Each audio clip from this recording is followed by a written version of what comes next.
The Honourable House Leader for the New Democratic Party. Mr. Speaker, my question is for the Premier. When asked about recent allegations made against the member for Yarmouth, the Premier said that at no time had anyone raised with him the issue of a member of his caucus physically touching any member of the opposition, and we heard him say it again just now. There are conflicting accounts on that point. Mr. Speaker, the Nova Scotia House of Assembly policy on the prevention and resolution of harassment in the workplace definition of harassment includes any behaviour, act, conduct, or comment directed at and offensive to another person. Mr. Speaker, will the Premier acknowledge that the allegations made against the member for Yarmouth describe instances of harassment as described by that policy? The Honourable Premier. Mr. Speaker, I want to thank the honourable member for the question. Mr. Speaker, it continued, as I said, the allegations that were brought to me, Mr. Speaker, on Monday.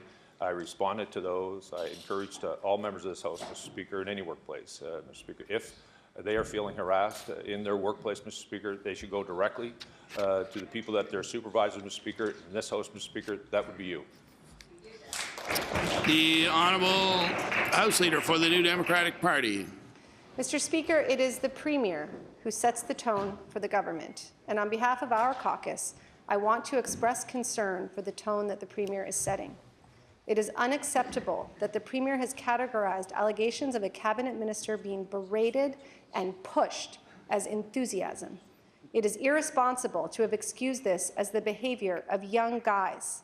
We have a responsibility to use our positions of power to set a much higher standard.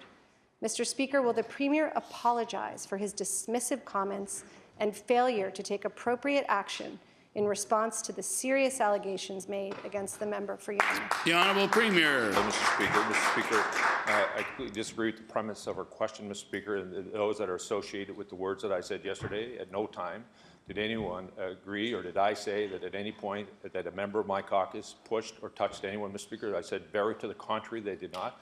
What I was referring to in this House, Mr. Speaker, and all members, sat on this side and that side, Mr. Speaker. I've had members of the opposition of both parties yelling in this chamber, Mr. Speaker, what I've said in this thing, the actions that happened inside of the chamber, and I said the member from Yarmouth, oftentimes reminded that what happens on the floor of this legislature needs to remain on the floor of this legislature, Mr. Speaker. The tone matters. I continue to talk about tone, not only of my own, all members of this House, and I encourage all members to reflect on their own tone inside of this chamber and outside.